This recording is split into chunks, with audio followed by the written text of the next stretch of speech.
guys keep doing this shit. I got him low. Yeah, I saw.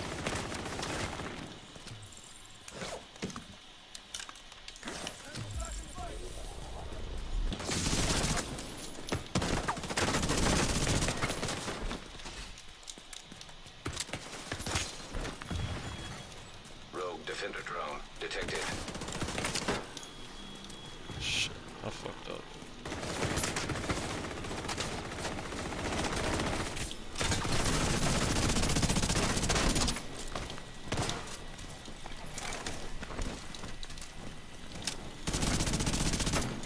Rogue agent neutralized. Now detecting contaminated gear.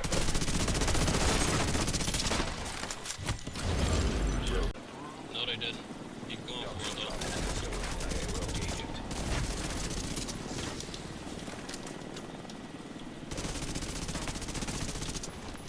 Bye. Allied agent disactivated. Rogue protocol. No, none of that. Yeah, here come one now. We got one coming up.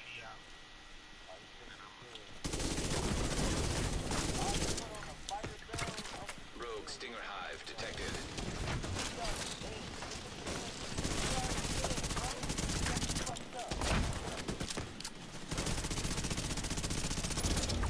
Man up. Better put on a med kit. Put on a med kit. I got him coming up. I got two on me.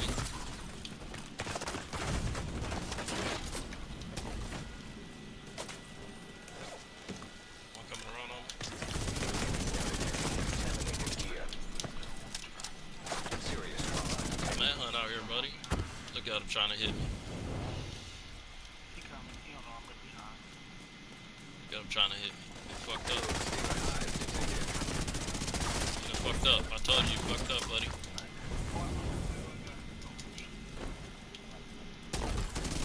Agent down. Here he come. I'll play with his ass.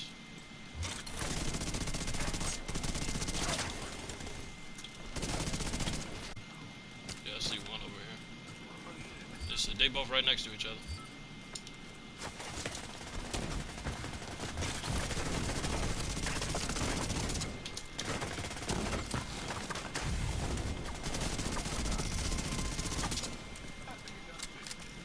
Trying to run. An agent needs assistance.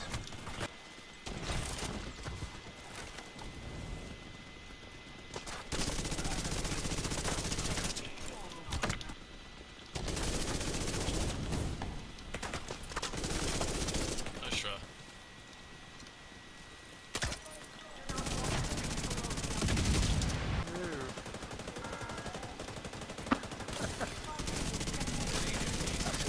So far.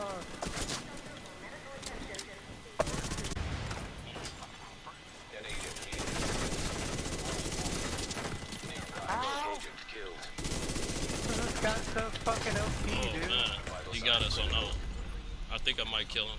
Agent They down. rushed me. They both came in and rushed me. Agent vital signs 0. Man hits so hard, bro. Yeah. What's up, ladies and gentlemen? I'm Ferno the Plug, bringing you another build video for Title Update 10. Now, for this video, or for this build in general, I was looking for something that hit hard, was really tanky, and I could throw a little melee damage in there. So this one's like the best of all worlds, if you would say, but it definitely isn't that something that can't be killed. So going into this build, let's just go ahead and start off with the specialization. So first thing we're going to look at is this here. So usually playing Gunner, I am going to be playing in Firewall again, mostly because of the Crusader Shield, the Med Kit, the Health on Kill, the Cluster Grenade. The weapons I'm using is going to be the Assault Rifle, Shotgun, SMG, and then we have Fury Response for the Armor Break. Now, going into the build, I'm going to go ahead and go over the gadgets first and why I'm using them. Now, when I made this build, I did not think it was going to do anywhere near as much damage as it does. I figured it would be just okay. You know, it turned out to be a lot more than okay. It was actually really good, especially when I saw that I could use this in heroic PvE missions. So the armor on the shield is going to be 4,105, 632 HP. I'm not too worried about the cooldown for the shield. It's still pretty decent for not having any yellows. I do have 5 blues on here, so that's why the armor's so high for that shield, or the health anyway. Um, on top of that, you're going to be using the cone in front of you for extra damage, the cone behind you for your allies if they would like to dip into just a tiny bit more damage. The second gadget I'm going to be using is going to be the Riot Foam. Now, I use the Riot Foam usually if it's more than 2 people.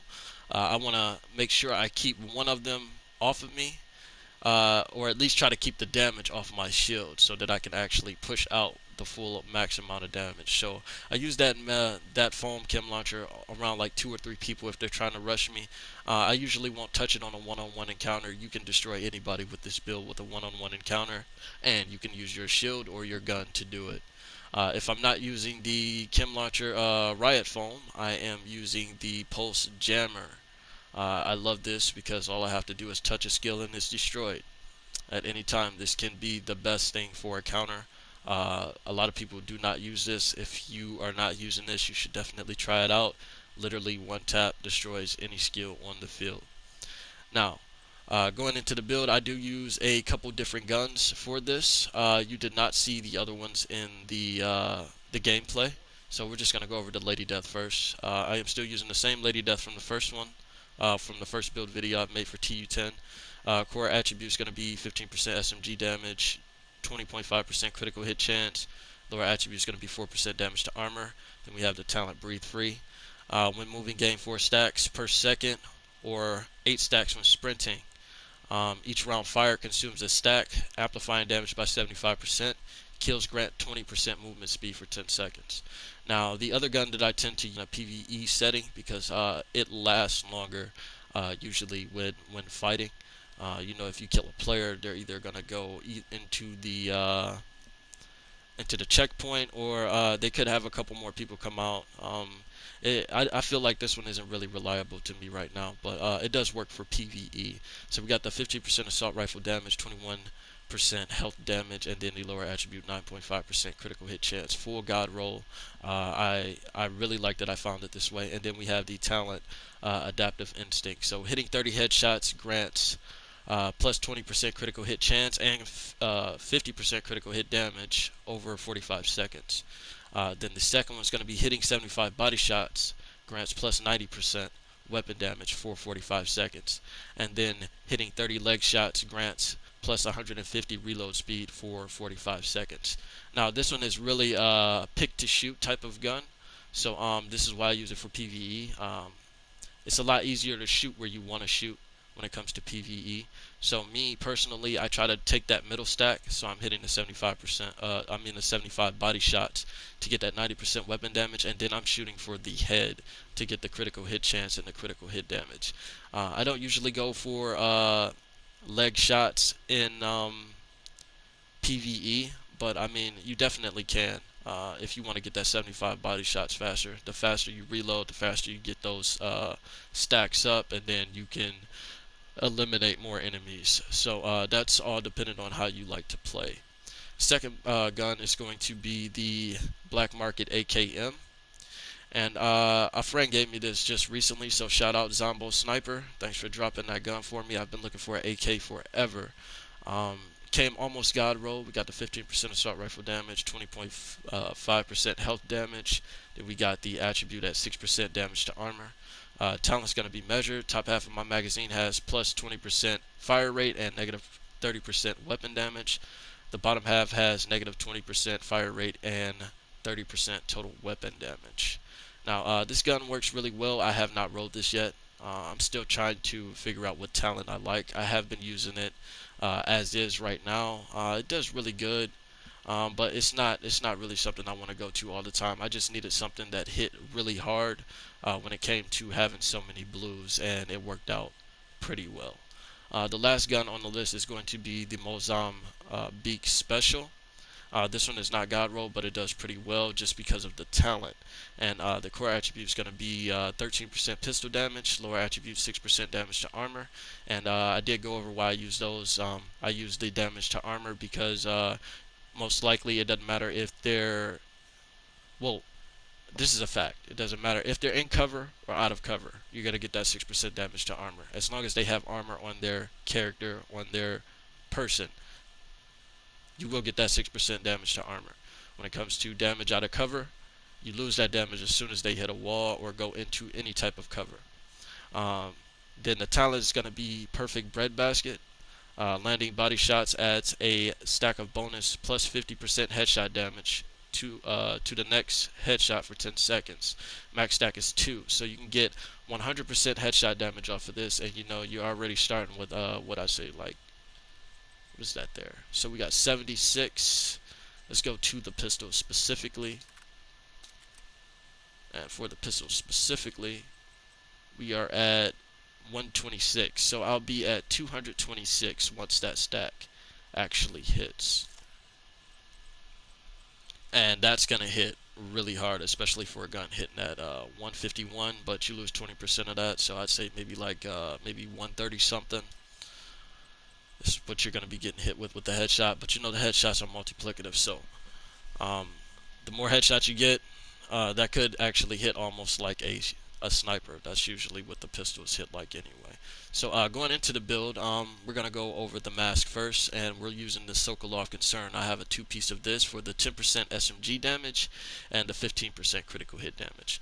Now for the mask, I went ahead and rolled the core attribute to a blue. It usually starts off red. For the lower attributes, I have 10.7% critical hit damage and then 8% headshot damage. And I went ahead and put 6% critical hit chance there in the mod slot. The reason I did that is for my SMG, my Lady Death. I like that to be at around 50. Well, I say 45 to 60, but 50 is fine. Just about every other shot is going to be a crit. That's the reason I did that there. And that's pretty much it. For the mask right now, it is great. The only thing that I could say could be better is the headshot damage was maxed or the critical hit damage was maxed. That's just about it. Next, we're going to talk about the chest piece. It's going to be the next Sokolov Concern piece that I am wearing. I told you about the 2-piece already, but this chest piece actually needs more work. This is not ideal for me. So, for the core attribute, I went ahead and I rolled the max armor, so it's got 170k on there. The lower attribute is going to be 8.5% hazard protection and then 9% explosive resistance with a mod that I put 12% critical hit damage. The talent is going to be Intimidate. While you have bonus armor, amplifies total weapon damage by 35% to enemies within 10 meters. Now I'm going to go over this and how it synergizes really well with the backpack and once we get to that backpack. But like I was saying before, some of these pieces are not ideal for me. And this chest piece is one of them only because of the explosive resistance. Now I would rather have this critical hit chance, critical hit damage, or max hazard protection with critical hit damage, and that would be a better chest piece for me. You usually want to have a little bit of hazard protection. A lot of people like to use the status big time. It's going to be really big later once people start making those builds with the Vile mask. So definitely be looking into that when you start making your next builds. You're going to want to have at least a little bit, I'd say at least 50% hazard protection if you can make that. And you can get that from a lot of the brand sets themselves, and now the Eclipse set. 3-piece gives you 30%, or you can go Yao Gear 1 piece gives you 10%, or you can go with the, what's that, Seska 2-piece gives you 10%. There's also one more that gives you hazard protection. I think it is under Richard and Kaiser. It might be the third one, but I'd have to check that. Don't quote me on that. So that is the chest piece. Now for the melee damage, where I'm getting that from, it's going to be the SMG. Most people, if you don't know that you can actually look at the attachments on your guns for your exotics, you can do that. So for the sight, I'm getting a 10% critical hit chance. I'm getting 10% reload speed on the clip. For the grip, I'm getting 500% melee damage and then 5% critical hit damage on the muzzle. So when it comes down to the Claws Out Wyvern Wear holster, The only reason I put this on here was just for the 500% plus melee damage here. The skill damage does not matter to me. I'm not using anything that's gonna do damage with a skill. So the biggest thing for trying to make a build like this one to get that blue there, because it usually comes with a yellow skill tier. Now you can use that yellow skill tier and it'll still give you the health to your shield, but it will not give you armor towards your character. So I had to go and find the holster with that 10.2% critical hit damage on there so that I could roll that max armor roll up top. So altogether, we got the core attribute at max rolled armor, we got the plus 500% melee damage, 10.2% critical hit damage, 10% pistol damage, right? And with the Lady Death being out on top of my shield, I get 1,000 because the Lady Death gives me another 500%. So if I smack someone with my shield with that being out, boom, it's beautiful. You're doing like, I'd say on off rip, I do at least 700k. When it wants to be nice to me, I'm doing like 900 or more. So definitely keep that in mind if you're running out of bullets or you're getting tired of running around with that SMG. You can definitely just go up and smack a person and end their life just with that. But a lot of the time you probably won't have to do that because, like I said, this build does hit really hard, and you're going to see why with the next two that I'm going to speak about. Well, the next three pieces I'm going to talk about next. So going on to the backpack. So the thing that you're going to find with the backpack is going to be, I am using the Walker's Harris & Co. So we got the two-piece there. We're going to get 5% weapon damage, 5% damage to armor. The core attribute usually comes a red. I did roll that to armor, so that's going to be 170k max there. The lower attributes are not that good. We got 3.7% critical hit chance, 4.5% weapon handling. Then we have the red mod with 12% critical hit damage. The talent's going to be the perfect adrenaline rush. Whenever you are within 10 meters of an enemy, gain 23% bonus armor for 5 seconds. Stacks up to 3 times, and the cooldown is 5 seconds. So, things that you're going to love about this is a lot of times, like say close and personal in general, they don't really tell you when you're close enough to a person. So even with the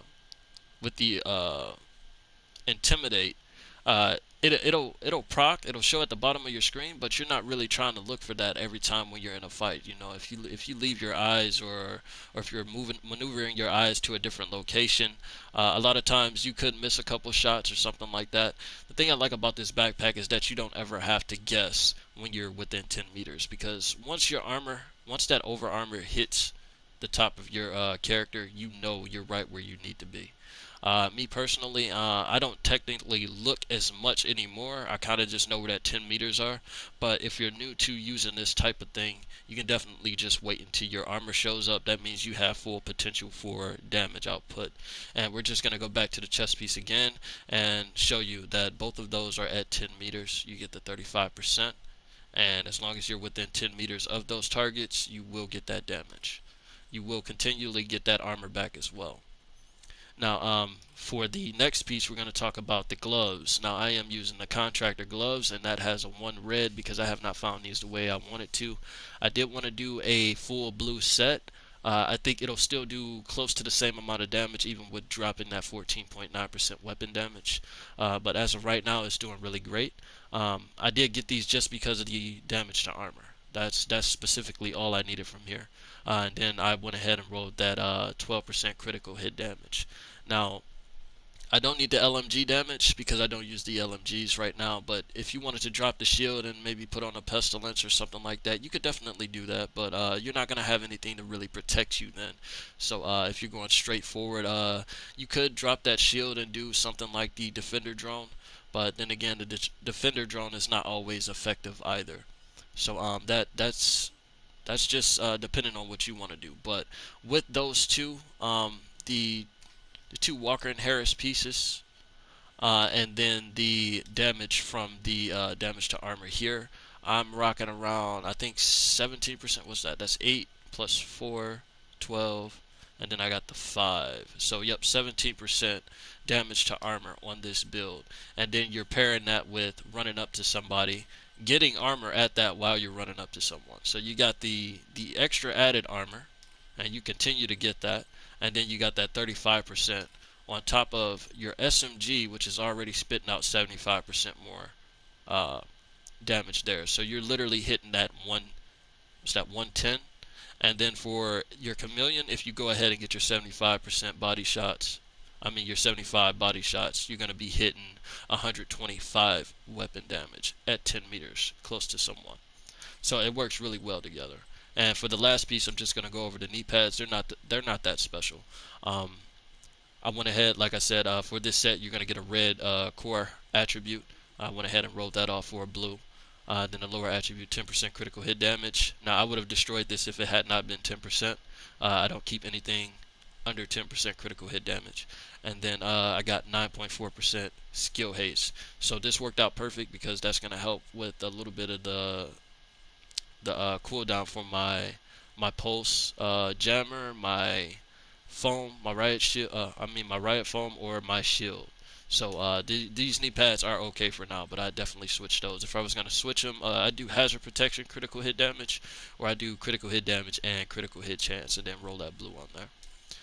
So when it comes down to fighting with this build, the things you're gonna want to be looking at is how many people are you fighting first off? Because like I said, one-on-one encounters, you can definitely destroy someone with this build. They're going to think that you're not going to hit them that hard. As long as you're within that 10 meters, you will destroy them. When it comes to multiple people, that's when I got that riot foam ready. Because I need to make sure that 2 people are not shooting my shield at the same time. It will drop instantly if 2 people are shooting me. So I want to move around just enough. Make sure I hit that foam to knock them out of place, and then go and kill the guy that I want to kill. So you can still focus fire with this if you want to. You just got to pick when. When it comes to tanking, if you got people with a lot less armor than you on the field, you can do that as well. You could just rush in with it, but you got to realize that this one has no armor regen, so you could die just as fast as you went in. But probably not without at least getting one close to death first. Now, this one is great, but I did make another one for you, just in case people like survivability. I did say you can use this one for PvE as well. So if you want something that's going to be a little bit more more survivable, you can do this here. So it's the exact same build almost. I made sure that I kept the damage to armor all the way around. You got 2 reds instead of 1 this time. So you got the 3-piece Foundry Bulwark. This is the same mask I use for my Foundry Bulwark build because I still haven't found another one. So you got the armor, which is a dead given there. You got the critical hit damage that I rolled, and then you got the incoming repairs. So like I was telling, for the last build, this is not an ideal mask for me. I'd rather have the armor maxed out and the critical hit damage close to 10 so that I can roll that incoming repairs to critical hit damage. All I ever want is more damage. I don't want anything less than that. I'm a damage dealer. I'm a damage type of player. Going into these blues is something different for me. I'm not really used to that type of play style. So we got that going there. Then for the chest piece, I went ahead and I found a Walker and Harris. This one just kind of dropped on my lap. It was perfect when it did. I have not rolled this because I just wanted to test it. But it works really well, even without rolling my critical hit damage, which is what I would put on this chest piece. We got the 11.2% weapon damage. You got the lower attributes at 3,869 armor regeneration, 6% weapon handling. Then I put that critical hit damage there. The Intimidate is going to still give you the same amount, the 35%. Still using the same exact backpack, but it doesn't really matter as long as that adrenaline rush is on there. You don't even you don't even need the perfect adrenaline rush. As long as it's within the same set, you still get that 17% damage to armor. And I made sure that I kept those because I'm still using the same glove with the contractor as well. So you still got that 8% there, and those are still the same. So you got a 14.9 weapon damage, the damage to armor, and then the 12% critical hit damage. Then for the holster, I went ahead and kept the 6% critical hit chance. Usually, like I said, it's just for my Lady Death to be at that 50%. And then you got your knee pads, which is going to give, I went ahead and rolled that max. And then you got the 10.9% critical hit damage. Now this one is hitting at, I think, what is it, 108? 108 is still fine. And it's only fine because of Intimidate. It's only fine because of Intimidate. If you looked at my other build, which is the Foundry Bulwark, where did I put that thing? Here it is. Now with this one, I'm hitting 119.2. But I will never hit harder than that other one because I am running Unbreakable. So you guys got to look at that too. Now I do have the damage to armor. I do not have the contractor gloves here though.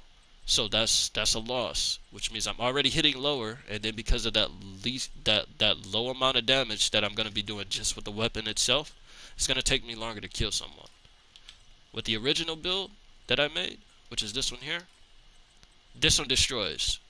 And the one below that, this one is okay if you want to play PvE. But I use this one in PvE because it's so much better. I'd rather kill the ad before the ad kills me. And with that armor constantly coming back, it's going to be great. You can do this the same way, but you got less damage. So you know if you're doing a heroic, it's going to take longer to kill them. So you would rather have that damage over the survivability because they hit like trucks anyway. So with that being said, I hope you guys like this this build video. Don't forget to like and subscribe, and I guess I'll see you in the next one. Peace. Actually, I want to test this bash out. Let me test this bash on you real quick, cause I want to put that in the video. I didn't bash nobody yet. I'ma just fight you straight melee shit, straight melee hits. Let's see. Nearby agent has gone rogue. Oh my God, look at that. Look at that, bro. Nearby. Come pick him up. Come pick him up, bro. I don't know. Watch this. Look at that.